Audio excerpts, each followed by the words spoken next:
You ever get into one of those quibble fests with a friend where you're trying to convince each other who the first or the best or the somethingest of something is?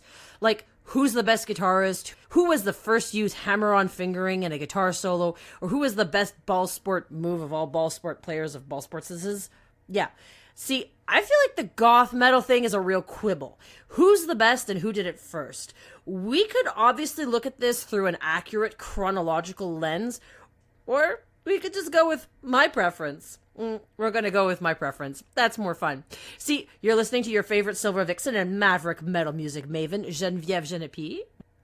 And, well, I'm naming the standard, the reference for all goth metal bands, as typo negative, making Peter Steele the OG, or shall I say, the OV, the original vampire. We have no gangsters here there be monsters. And Peter Steele is one of the great founding goth monsters. The original metal vampire prince. I shall accept no rebuttals on the subject. Let's go. Peter Steele was not born Peter Steele. Surprise! His birth name was Petrus Thomas Retejek. Birthday, January 4th, 1962. I love a Capricorn. Decadent doms of the zodiac. Father was Polish, mother was Irish-American, and he was raised Catholic. Always an interesting cultural factor. No shade, fellow lapsed Catholic here, because apparently one never stops necessarily being Catholic. One simply lapses. No Freud involved, or maybe it is. Not sure. But when comparing Catholic culture to other cultures, there's a flavor of lavish opulence and indulgence to it. There's a more visceral touch to Catholics, lapsed or otherwise, that is rather unique.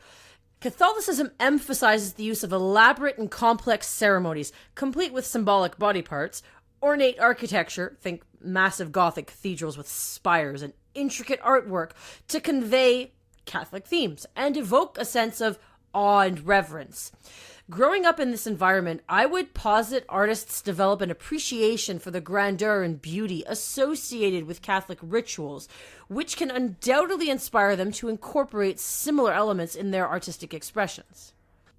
Furthermore, Catholicism's focus on themes of sin, redemption, and the divine can fuel an artist's exploration of lavish hedonistic opulence and luxury as a symbolic representation of human desires, struggles, and aspirations.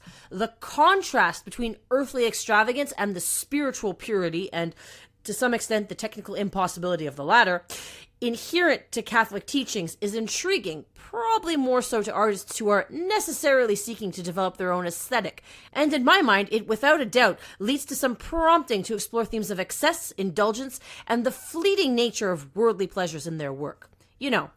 7 or so deadly sins. I feel like they need to revise that number in light of the existence of Pornhub, but sure, 7. 7 deadly sins. Additionally, Catholicism's emphasis on symbolism and allegory can provide artists with a rich source of inspiration for exploring complex and layered themes related to decadence and opulence.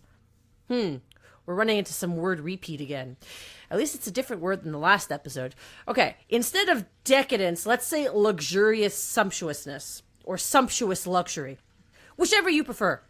Tasty, tasty things. The use of symbols. Bottom line, the use of symbols, icons, and religious imagery in Catholic art can serve as a framework for artists to explore themes of wealth, power, mortality, sexuality, and the human condition in its own unique ways. And if nothing else, then the fact that Catholic churches tend to be heavily, richly, and beautifully decorated must necessarily be an influencing factor. How long can you stare at beauty before you can no longer accept mundanity? Right. Now, BT dubs, this episode is going to be a little less than NSFW. Steele was fond of being controversial and definitely sexual. I'm going to give you a bit of a warning now. I'll keep it as PG as possible, but things are going to get squidgy around the edges here and there. Things are not going to be very Disney today. If you have kitties in the car, or Janice the coworker is lurking, you might want to save this for another time. Or maybe grab some headphones if you've got them. Or need them. Maybe you don't. Your call. So, you ready? Superb. Extensive intros aside, let's party. Steele was not shy about discussing Catholicism. It was very present in his work. He was generally disdainful of religion, Catholicism in particular, but admitted that it was definitely a factor in shaping him as an artist. He did not go into the wild tangents on the subject I just did, but I do think those are some thoughts worth considering. Steele has some very specific references in a number of songs, including, but most assuredly not limited to, Christian Woman, a big hit for Type O Negative, this one, with lyrics that explore themes of lust, desire, and religious imagery, including references to the Virgin Mary and Catholic rituals. Also from the same album, that would be 1993's Bloody Kisses, Black No. 1 Little Miss Scarol, another big important one for Type O, while not exclusively about Catholicism, does include references to Catholic imagery, such as crosses and confessionals, amidst its gothic themes of obsession and darkness. We also have Love You to Death, a song from the album October Rust from 1996, which includes lyrics that touch upon themes of Catholic guilt and religious redemption, reflecting Steele's Catholic upbringing and its influence on his songwriting. Bloody Kisses, A Death in the Family, is the title track from the album Bloody Kisses and includes references to Catholic rituals and imagery such as crosses and holy water, weeping in through its exploration of themes of love, loss, and mortality. Finally, World Coming Down, the title track from the 1999 album World Coming Down, features lyrics that address themes of addiction, despair, and mortality, with references to Catholic rituals and imagery, adding depth to the song's exploration of existential angst. Now, that's a hell of a tangent, considering we're not even 5 bullet points into Steele's basic bio. I think we're going to want to swing back to that groundwork in a little bit, so go ahead and put that juicy Jesus sauce on the back burner, and we'll get back to talking about the early days of our man Steele, the Capricorn Catholic born in Brooklyn, New York in the early 60s. We got to advance the bullet points here. We got to get them done. Steele often cited the big metal classics Black Sabbath and Deep Purple as early influences. To be sure, they both brought darker, heavy metal music to the world, and were certainly not shy on the occult, alternative, and darker themes and imagery. With the band Type O Negative, an official cover was even recorded for Sabbath's Black Sabbath, the title track of the album of the band. The cover leans on the drone, doom, and occult vibes. Steele's heavy bass really adds that extra layer of darkness and goth atmosphere. So if you haven't heard it yet, you really need to check it out. It's a rich, eerie, brooding take on the classic, and it really showcases Steele's natural velvety lower register and the band's unique sound, distinctly rich, heavy, dark, and moody. Type O Negative covered Black Sabbath's song Black Sabbath on the album Nativity in Black, a tribute to Black Sabbath, which was released in '94. The album featured various artists covering Black Sabbath songs, with Type O Negative contributing their unique interpretation of the classic track. A cover also exists for Highway Star from Type O Negative's own album Dead Again, released in 2007. It's a bit more thrashy and shows off Steele's wild and powerful upper register and his harsh vocal abilities. Less goth, but worth a listen. One of the things that's great about it is how true to the original it is, while simultaneously being so definitely Type O Negative. A real testament to how established the band was in their own sound. Another early influence Steele often cited was the Beatles. Steele was known for doing live covers of Hey Jude and Day Tripper, and he put his own spin on them, emphasizing the darkness of the lyrics with his brooding style. And it makes some amount of sense if you stop imagining the original versions, which are extremely peppy and upbeat, and look to the actual lyrics themselves. Day Tripper is a song about a woman who's described as a day tripper, someone who engages in casual recreational drug use without any deeper commitment or understanding of the drug culture. The lyrics suggest that the woman is superficial and only interested in temporary thrills and experiences, rather than genuine connection or meaning. There's definitely a touch of darkness there. Similarly, Hey Jude is a song of encouragement and support. It was allegedly written for John Lennon's son by Paul McCartney during Lennon's divorce.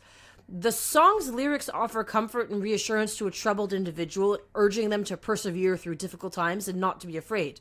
The repeated refrain of Hey Jude is a message of solidarity and empathy.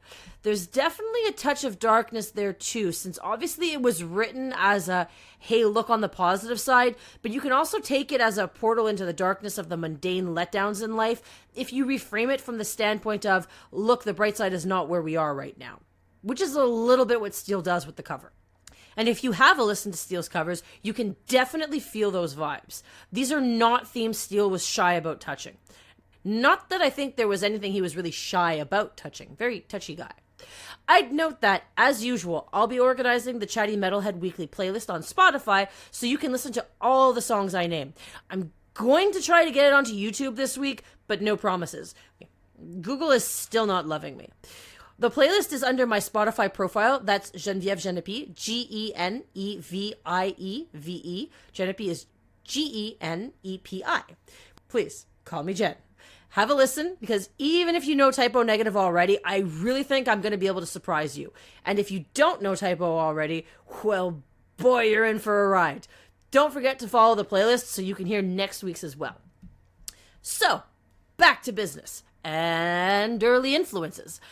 Steele also noted that he appreciated the poetic lyrics of The Doors, along with Jim Morrison's charismatic stage presence, incorporating elements of their psychedelic rock style into Typo Negative's music and performance. For an example, check out Less Than Zero. It's a saucy and savory piece featuring some sitar playing. A sitar is a classical Indian instrument, and it definitely evokes that hippie peace and love vibe when you layer it into rock music, since it was kind of the sound that reverberated through 60s hippie rock and such. A few other notable examples of that psychedelic vibe layered into the heavy sound of Typo, though maybe not quite as on the nose as Less Than Zero with the sitar, include My Girlfriend's Girlfriend with ethereal keyboards and atmospheric guitars, creating a dreamy and otherworld ambience. There's also Summer Breeze, a cover of Seals and Crofts, yes, a pop song, which features psychedelic guitar effects and trippy vocal harmonies, giving the song a unique twist. Finally, there's Wolf Moon, which incorporates eerie keyboards and haunting melodies, creating a darkly psychedelic atmosphere. Back to the bio. In his teenage years, Steele's passion for music grew, and he began playing bass guitar. He would also go on to be the main vocalist for the bands he formed, including Fallout, Carnivore, and Typo Negative. Just in case you didn't know or hadn't caught on quite yet. He found solace in music, using it as an outlet for his emotions and creative expression. This led him to pursue a career in music, eventually forming his first band, Fallout, in the 1970s. Fallout was primarily focused on playing punk rock music. Now, stop me if you've heard this before, but punk rock is characterized by its fast tempo, short and aggressive songs, and stripped down instrumentation.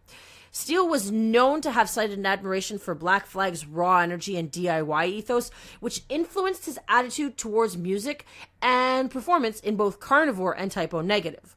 You can hear that vibe in the early Fallout songs, as in Rock Hard, which demonstrates what is definitely a more punk rock vibe, but you get some juicy melodies from the keys and definitely some smoother, more luxurious passages from Steele's voice. An early nod to how metal would end up being a better fit for him as a musician.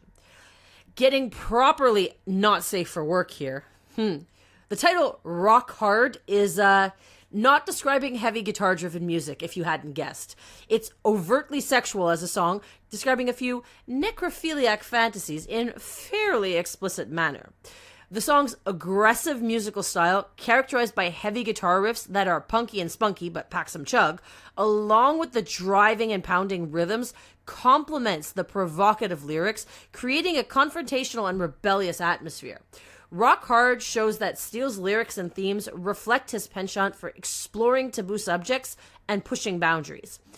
Even early on, his fearless approach to addressing sexuality and desire in his music contributed to the reputation of Steele's next band, Carnivore, as a provocative and controversial band. It was with the formation of that band, Carnivore, in 1982 that Steele began to gain recognition in the underground metal scene. Carnivore was known for its aggressive thrash metal sound and politically charged lyrics, although sexual lyrics were also very much the norm, and the goth flavor, while not dominant, was not absent. The band's debut album, Carnivore, released in 1985, showcased their raw thrash energy and confrontational style. In terms of goth vibes, you can find the darkness in some of that pining sexuality and male supremacy, which features dark, confrontational, raw war lyrics, and some bluesy He-Man romance built into the late bridges. The song World Wars III and IV delves into apocalyptic themes with lyrics that explore the devastation of war and the end of the world. Its intense atmosphere and bleak imagery appeal to a taste for goth aesthetics. That said, the star of the show, with a lick or two of lechery and enough pining and longing to definitely hat-tip the word goth, while also inspiring a trip or two to an adult toy shop, would be the track Carnivore, from the album Carnivore, by the band Carnivore. When you like a name, eh? This is a track that discusses eating things for purposes other than consumption of nutrition. Lot of lecherous licking. Have a listen, but definitely be sure to be clear of the Karens when you do. Suffice it to say, it gives us all the darkness, pining, and rebel yell in the night crying out for more. This happens to be another excellent place for a tangent. Surprise! Sexual imagery, sexual topics, and sexuality as a theme were big in all of Steele's projects. As you've probably already noticed, Steele didn't just contribute to goth culture and the fusion of goth and metal. Steele's use of sex and sexual imagery in his work was both provocative and groundbreaking, challenging traditional boundaries and norms within the realm of rock and metal music. Throughout his career, Steele employed sexuality as a thematic tool, infusing his lyrics, album artwork, and stage presence with overt and sometimes controversial sexual references. One notable example of Steele's exploration of sexuality can be found in the lyrical content of Type O Negative songs. Tracks like My Girlfriend's Girlfriend and Love You to Death, which we already discussed, both delve into themes of desire, attraction, and taboo relationships. Steele's lyrics often blur the lines between romantic love and lust, creating a complex and problematic but thought-provoking portrayal of human sexuality. What makes these examples exceptional is Steele's ability to navigate these themes with nuance and depth, exploring the darker and more taboo aspects of sexuality while maintaining a sense of honesty and vulnerability. In addition to his lyrics, Steele's use of sexual imagery in album artwork and stage performances further reinforced his reputation as a provocateur. Type O Negative's album covers often featured provocative imagery, such as the seductive woman on the cover of Bloody Kisses or the suggestive phallic imagery on Life is Killing Me, to say nothing of the outright explicit artwork of the first two albums, which we'll get to in a minute. These visuals served to complement the themes explored in the music, adding an additional layer of depth and complexity to the band's aesthetic. Steele's willingness, if not eagerness, to confront and challenge societal taboos surrounding sexuality set him apart as a groundbreaking factor in the metal scene. By fearlessly exploring themes of desire, lust, and intimacy, he opened up new avenues of expression for artists within the genre, paving the way for future generations to explore the complexities of human sexuality in their music. In this way, Steele's use of sex and sexual imagery in his work transcended mere shock value, offering a thought-provoking commentary on the nature of desire and the human condition. This was true of all the projects he fronted, though probably most true of Type O Negative, which was formed after he left Carnivore. Carnivore, as a band, gained a following in the 80s. They were known for their intense live thrash performances and their heavy and dark thrash music. Following 1985's Carnivore, the second album, Retaliation, was released in 1987, and it further solidified their reputation as a force to be reckoned with in the metal underground. Largely thrash, but with a characteristic darkness and mood. Despite their growing success, Carnivore faced challenges, including financial struggles and creative differences. In 1990, the band disbanded, leaving Steele at a crossroads in his musical career. However, Steele soon found himself embarking on a new musical journey with the formation of Type O Negative. Steele reinvented himself and his musical style with Type O Negative, drawing on Carnivore's music along with the inspiration from different goth rock, doom metal, and classical music tidbits to create a new and unique sound. Now, to be fair, it's not like Type O Negative was the first goth metal band ever. Hopefully you caught that with my twisty, turny, fishy intro. I'm not that much of a savage Barbary ape that I don't know better. I pretend like I don't, but I do.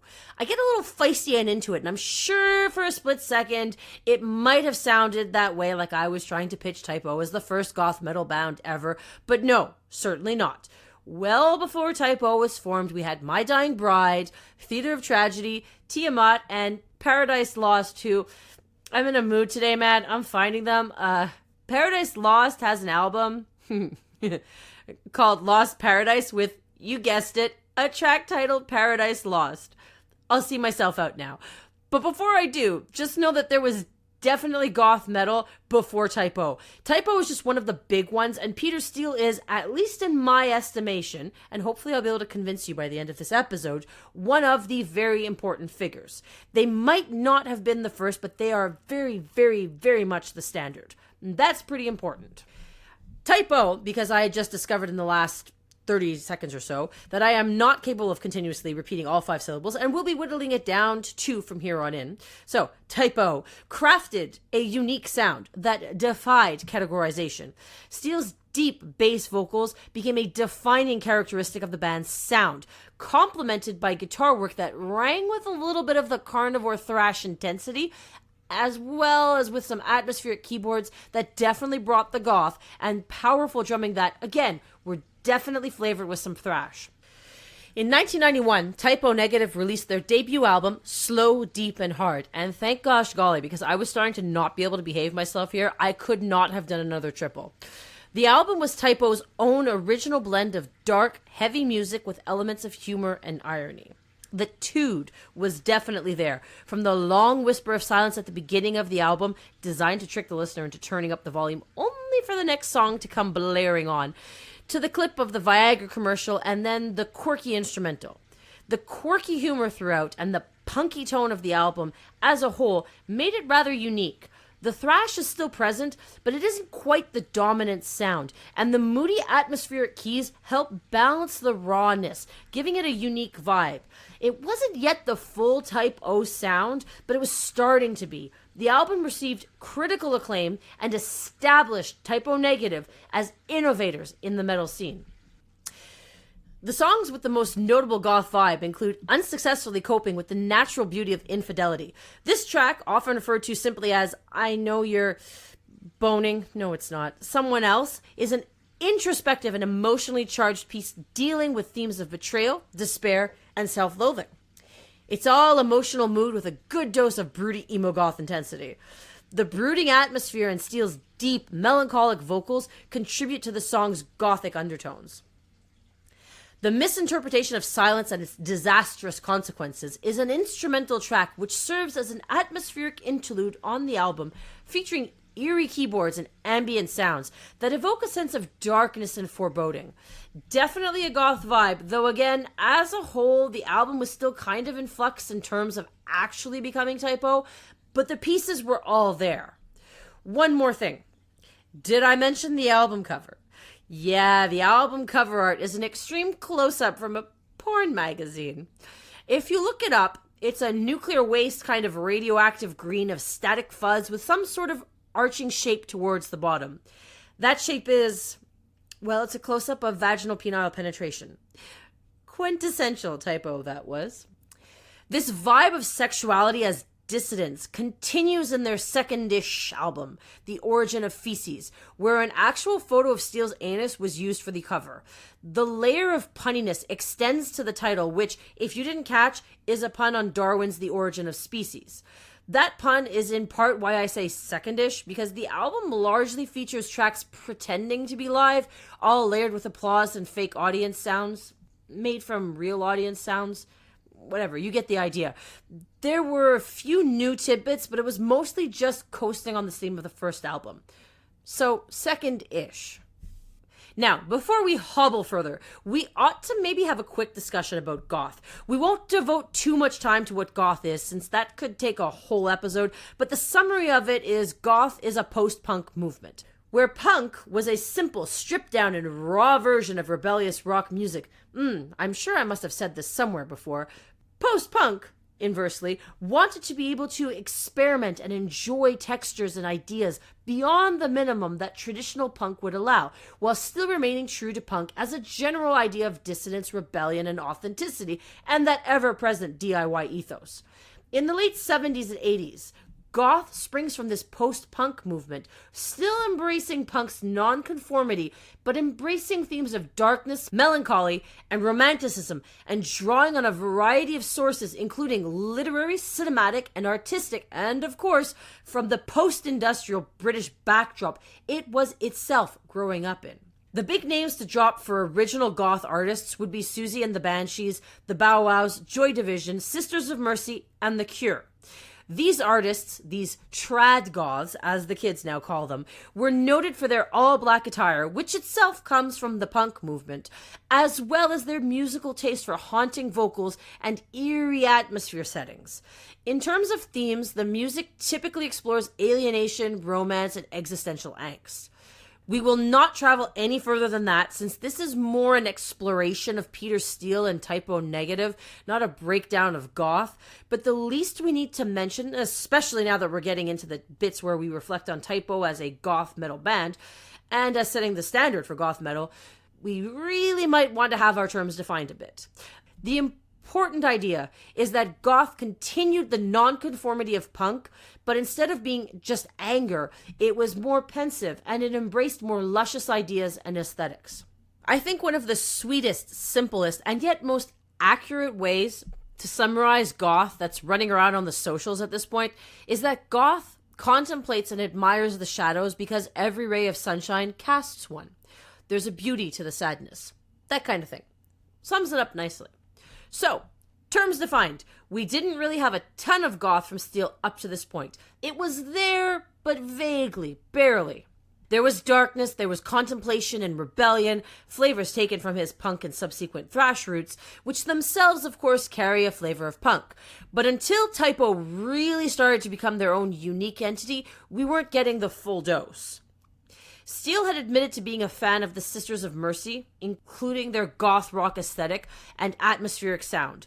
It was said to have influenced Typo Negative's gothic elements and dark, brooding themes. In terms of dark atmospheric passages and heavy vibes from guitar, Celtic Frost was also noted as an influence. Even if not strictly a goth metal band, these are threads we can pull on to better understand how Typo found their inner goth and injected that into their music. I'd also take a quick second to retap the vibe of Catholic imagery that we chewed on in depth right at the beginning.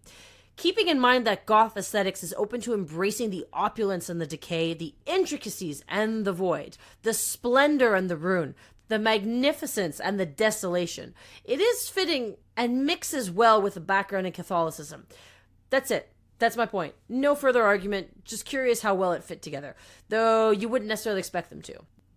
The real goth party for Typo started with Bloody Kisses in 1993, which would go on to be very successful, not just in the metal or goth scene, but also in the mainstream. Black No. 1, Little Miss Scarall, became a major hit on rock radio and MTV, and it received significant airplay. This hit was a main factor in introducing Typo Negative to a broader audience. It has the haunting keys and the eerie atmosphere you'd expect from a goth album, but there's definitely some distinct metal power in the guitars and drumming. Black No. 1 and Christian Woman went on to be popular pieces from the album. I already listed them earlier as examples of Catholic imagery, but they're the big classics and they're worth repeating. So, moving on, Bloody Kisses was essentially a big hit, even going gold in the US, and it really brought the band into the mainstream. October Rust was released in 1996, and it further solidified Typo's mainstream success and expanded their fan base. Building upon the atmospheric soundscapes and introspective themes of Bloody Kisses, October Rust showcased the band's maturation as songwriters and musicians. Tracks like Love You to Death and My Girlfriend's Girlfriend, songs we already tapped earlier because they're that good and that important, became radio hits and MTV staples. The album's lush production, melodic hooks, and evocative lyrics appealed to a wide audience, drawing in listeners beyond the confines of the gothic metal scene. I'd note that the album also features a cover of Neil Young's Cinnamon Girl, and it's a lot of fun. When we were discussing childhood influences, we already mentioned covers of Black Sabbath and Highway Star, and how Typo became rather known for doing covers of more popular songs and putting their twist on the songs. Between Steele's characteristic voice and the haunting keyboards, coupled with the otherwise very thrash or even post-thrash vibe of the band, their sound was very distinct. It really brings another layer out of the song. I totally recommend a listen. Typo's fifth album was released in 1999. It was titled World Coming Down. The album is characterized by its dark and introspective themes, melancholic atmosphere, and heavy, doom-laden sound, making it a standout in the band's discography and cementing its status as one of the consummate gothic metal albums of the late 90s. Lyrically, World Coming Down explores themes of depression, addiction, mortality, and existential angst. Steele's introspective and often deeply personal lyrics delve into the depths of human emotion, grappling with inner demons and the struggle of everyday life. Tracks like Everyone I Love Is Dead and Everything Dies exemplify the band's somber and introspective tone, with haunting melodies and poignant lyrics that resonate with listeners on a core, primal level. As a matter of fact, Steele had been mourning several people leading up to the writing of this album, including his mother, who had passed in '96. If you've mourned anyone that close to you, you've probably got a feel for that headspace. It definitely colored the album. Musically, World Coming Down builds upon Typo's signature blend of doom metal, goth rock, and alternative metal, incorporating elements of industrial and experimental music to create a dense and atmospheric sonic landscape. The band's heavy, down-tuned guitars, brooding keyboards, and atmospheric production contribute to its dark and foreboding vibe, evoking a sense of impending doom and existential dread. What sets World Coming Down apart as a gothic album is its unapologetically bleak and melancholic atmosphere, as well as its willingness to confront the darker aspects of the human experience head-on. While earlier Typo Negative albums may have flirted with gothic themes and aesthetics, World Coming Down fully embraced the gothic ethos, with its introspective lyrics, haunting melodies, eerie keyboards, and dense atmospheric soundscapes, creating a mood of somber elegance and existential despair. Overall, World Coming Down stands as a testament to Typo Negative's mastery of the gothic metal genre, showcasing the band's ability to create music that is both emotionally resonant and musically innovative. Its dark and introspective themes, melancholic atmosphere, and heavy, doom-laden sound make it a definitive gothic metal album and a timeless classic in that genre. Life is Killing Me is the sixth studio album by Typo Negative, released in 2003. The album marked a return to the band's gothic metal roots while continuing to explore themes of mortality, depression, and existential angst. Life is Killing Me was recorded amidst personal and professional challenges for Typo Negative. Notably, Steele struggled with substance abuse and mental health issues, which influenced the album's lyrical themes and overall mood. Praised by critics, the album peaked at number 39 on the Billboard 200 chart, making it one of Typo's most commercially successful releases. Along with the usual brooding atmosphere and Steele's haunting vocals, lyrically, the album explores themes of death, despair, and existential angst, with songs like I Don't Want to Be Me and Life is Killing Me addressing the struggles of everyday life and the inevitability of mortality. The album's gothic sensibilities are further accentuated by its dark and introspective themes, as well as its wonderful production, as well as its very catchy hooks. But a song worth a listen is Anesthesia. It really has the goth metal we've been describing in all its elements, with a great epic shrieking finish. I'd also plug If You Don't Kill Me, I'm Going to Have to Kill You, IYDKMIGTHTKY. Give me that. It's a definite goth vibe with a nice driving beat. Their seventh album was released fittingly in 2007. The album was highly anticipated by fans as it came after a nearly 5-year hiatus following the release of Life is Killing Me in 2003. It had been slowed by ongoing label issues, and it would in fact end up being the only album they put out on their new label. It was also slowed by Steele's ongoing substance abuse issues. Despite the mixed critical reception, Dead Again was embraced by many of Typo's fans, who appreciated its dark and atmospheric sound, as well as its introspective lyrics and complex arrangements. Featuring the usual gothic themes and elements, songs like Dead Again and These Three Things address the struggles of everyday life and the inevitability of mortality. We've skirted around it, but we're going to need to take a minute, or 5, as things go when I find a tangent, to discuss Steele's substance abuse, which he struggled with through much of his life. Steele's struggles with substance abuse began in his teenage years and persisted throughout his adulthood. He was open about his addiction to drugs and alcohol, acknowledging that he used substances as a way to cope with depression, anxiety, and the pressures of fame. Steele's substance abuse affected his relationships with bandmates, friends, and family members, as well as his physical and mental health. Type O's music often reflected Steele's personal demons, with lyrics exploring themes of depression and addiction and existential angst. Songs like Black Number One and Everything Dies captured the darkness and intensity of Steele's inner turmoil, resonating with fans who could relate to his struggles. Over the years, Steele made several attempts to get sober, but he struggled to maintain his sobriety for extended periods. His addiction continued to take a toll on his health and well-being, leading to periods of erratic behavior and public incidents. Despite these challenges, Steele remained dedicated to his music and his fans, continuing to perform and record with Type O Negative until his death. Tragically, Peter Steele passed away on April 14, 2010, at the age of 48. His death was first attributed to heart failure, though autopsy would later show it was due to sepsis from diverticulitis, with complications from his long history of substance abuse cited as contributing factors. Steele's untimely passing sent shockwaves through the music world, leaving fans and fellow musicians mourning the loss of a true icon. In the wake of his death, tributes poured in from fans and colleagues, honoring Steele's contribution to the music world and remembering him as a gifted songwriter, performer, and visionary. Despite his struggles with addiction, Steele's legacy endures, with his music continuing to inspire and resonate with audiences around the world. While his death was a tragic reminder of the toll of addiction, Steele's memory lives on in his music and the countless lives he touched during his lifetime.